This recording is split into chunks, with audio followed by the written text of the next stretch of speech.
Kudira. Time is 8:36 Central African time, and our next conversation takes us beyond the African continent into one of the most dramatic geopolitical developments of the moment. The U.S. military operation in Venezuela that resulted in the capture and transfer of President Nicolas Maduro to the United States on serious criminal charges, an action that President Trump of the US has called a key part of what he describes as enforcing justice and stabilizing the region. This development has spurred global reaction, from celebrations in some quarters to intense condemnation from across the African continent, Latin America, and I think it's safe to say the broader global south, with many leaders framing it as a breach of sovereignty and international law. And with us now to unpack this is humanitarian and human rights defender and social justice activist Catherine Constantinides. Catherine was recently in Venezuela and has deep insight into, the country in itself, the humanitarian, economic, and political conditions there, as well as what this U.S. action means for nations across the global south. Catherine, good morning. Thank you so much for joining us once again on News and Views. Always a pleasure. Assalamu alaikum to you and your listeners. Always wonderful to chat to you. Most definitely. And I think to begin with, for our listeners who may be just tuning in now, how would you describe the situation on the ground in Venezuela, having been there in the days and weeks following that U.S. operation that ultimately resulted in the capture of Nicolas Maduro? What were people talking about? What was, their concerns, conversations around safety, around sovereignty, or just geopolitical instability within Venezuela itself? So just for clarity, I was there just before this took place. And I think that everyone was living on the cusp of something is about to happen, not knowing that, in fact, international law, and as you rightly put it, the breach of international law would take place in such a dramatic way that really destabilizes not just the region, but destabilizes geopolitics from around the world. And what we've seen come out of the many press conferences coming out of Washington over the past few days is that Venezuela is only but one and perhaps the first of a breach of international law that we will see in 2026. Venezuelan people live for the moment and live for the now, knowing that they don't know what tomorrow will hold. And this is very much their ethos. And when I was there, the people, I was in a position where I did see President Nicolas Maduro in person in a gathering with thousands of his own people. And people love him. People truly, truly stand with him. To understand the politics, what I realized over the last few weeks, having been in Venezuela, seeing what has happened over the past few days, is that as South Africans and as an African country, an African continent, and the global south, we don't know enough about what is happening around the world. When I was there, the fear of what would happen to the oil reserves in Venezuela was definitely something on the agenda. I learned so much about Venezuela having been there, knowing that we actually do not receive this kind of news unless something like this happens and shifts a country like Venezuela straight into the spotlight for countries all over the world. While I was there, I was posting, I was very active on social media. I cannot tell you how many people asked me where Venezuela was. Now, I don't think, weeks later, I don't think there's a single human being in the world that can tell you that they don't know where Venezuela is. We need to realize that geopolitics plays such an important role, within countries, within regions, within continents. Venezuela, the people live under huge sanctions. Life is extremely difficult. Life is extremely expensive. It's very difficult to just put food on your table. And that is because of the global sanctions against Venezuela. But what we have to realize is that we need to understand that we can no longer live in a world where we only follow traditional media and we only follow what headlines may say. We need to be looking at alternative media platforms such as Salam Media, where you can actually unpack what the story behind the story actually is, because we're now living in a moment where all of a sudden there has been the invasion of a sovereign nation, but we did not know about what was happening prior to that moment. And there's an entire history that takes place before moments such as this. So I think that this is also an important moment for us as citizens of a global world to align our minds as to what information we take in, where are we getting our information, what media sources are we following, and how do we unpack and scratch at the surface of the media that we're absorbing on a day-to-day basis. And this is not just about the issue about Venezuela. This is about so many issues, not only around the world, but right here at home as well. No, most definitely. And I think that's the most important element of this conversation, just how intertwined everyone, especially in the global south, is, leading up to this administration of Donald Trump that everyone is trying to maneuver and survive through. I want to focus on something that you said, the fact that, people love Maduro in Venezuela. But we've been getting reports online and seeing videos where there are, other sectors of Venezuelan populations almost celebrating his capture and persecution by the United States of America. From your perspective, having been on the ground, how much of a polarizing figure is Maduro in Venezuela? And are there really others that are celebrating this capture and persecution? I think that we live in a world where there is no clean, clean story where everybody will follow only one narrative or one feeling or one understanding of what is happening in their country. I, for myself, can tell you what I saw, and the way that people love him and the way that he is with his people was something to behold.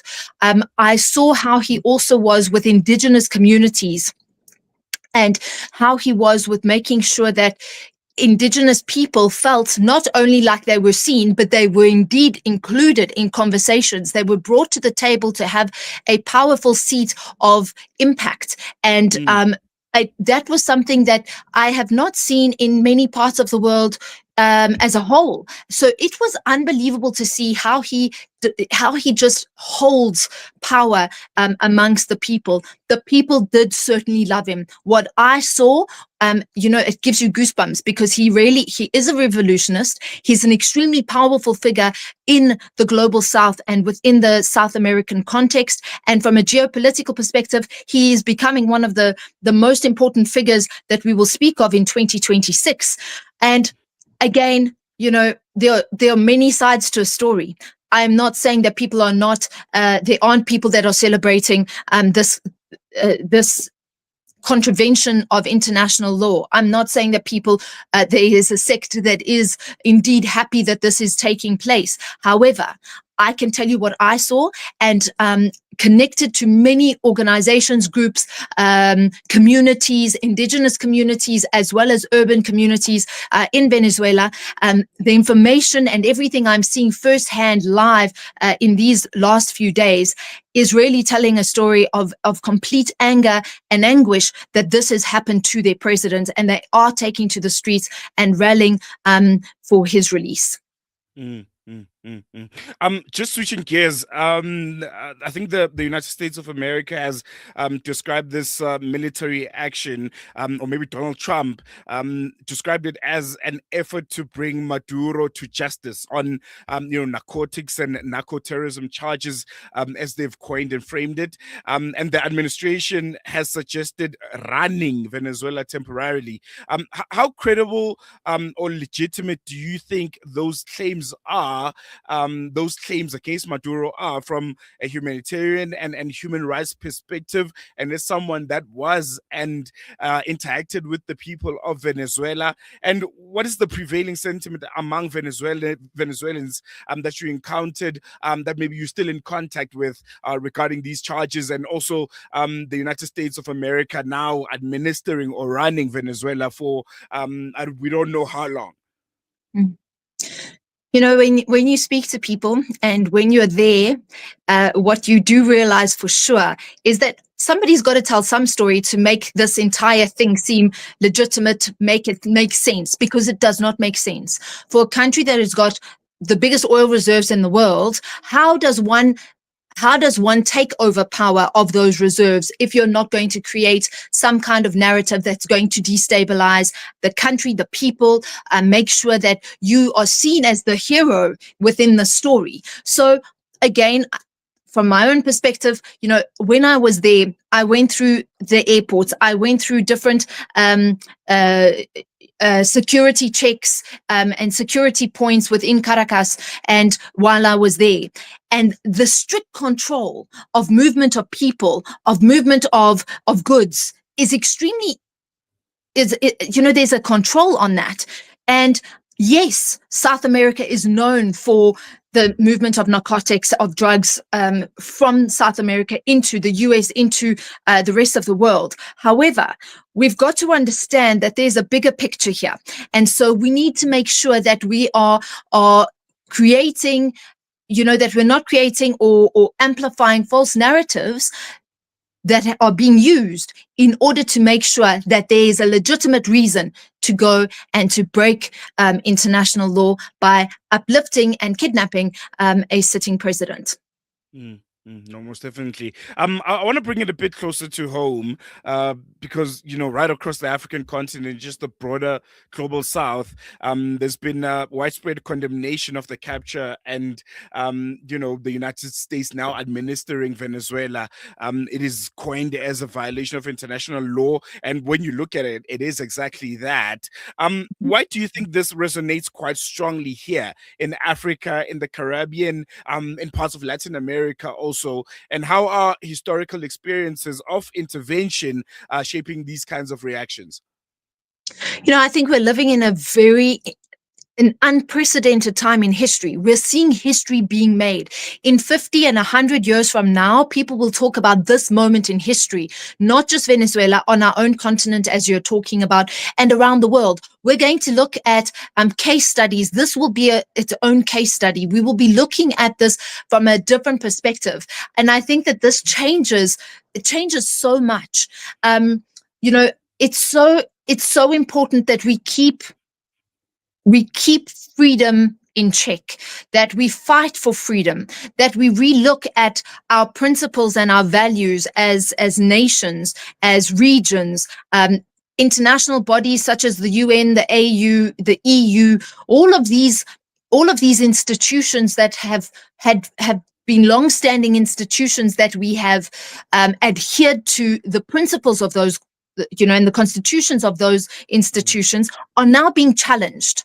If after Venezuela, the next move is going into Greenland, for example, this is a NATO state. What does that then do to the European Union, who are strong allies of the US, when in fact they also are, a NATO body who will protect their own? This changes dynamics so much, and it also we've also got to be careful of what happens while we're so focused on these pressing and important issues of the day.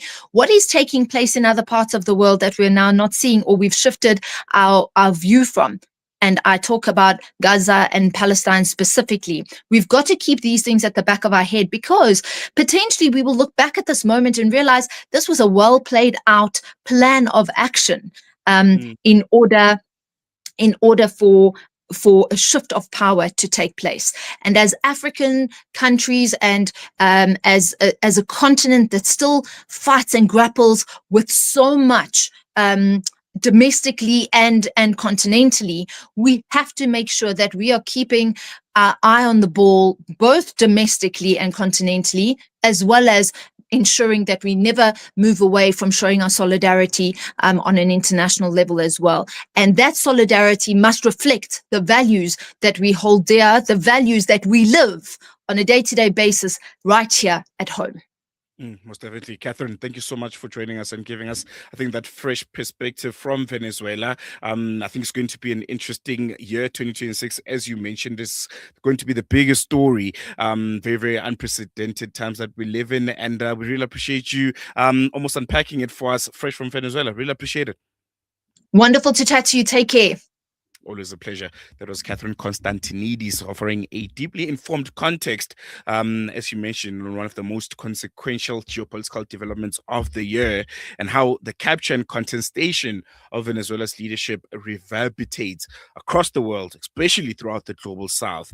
And yeah, it's going to be really, really interesting times. You look at international law and how it is. You know, administered depending on who you are. You look at the response of other countries, especially in the global south. I mean, the fears that, we're now looking at each other and asking who might be next, because we know consequences for countries like the US, for countries like Israel, are almost non existent. So, yeah, I think it's going to be interesting. Very, very concerning, and very, very unprecedented times that we're living in. We're going to take a short break, but when we come back, we'll be having our hashtag Africa Focus feature. This is a part of a show where we look at some of the biggest stories across the African continent. This time around, we'll be looking at Nigeria, and those, well, again, the United States, I guess, being involved. Those assisted. Strikes in the northern part of Nigeria, and the impact that will have on the continent, and one of the continent's biggest and most important countries, being Nigeria itself. And we'll be speaking to Ireti Bakari Yusuf, who will be joining us. She's a seasoned Nigerian broadcast journalist and the host of Borderlines on Nigeria, info and geopolitical analyst. So a very, very interesting story on our hashtag Africa Focus coming right after this.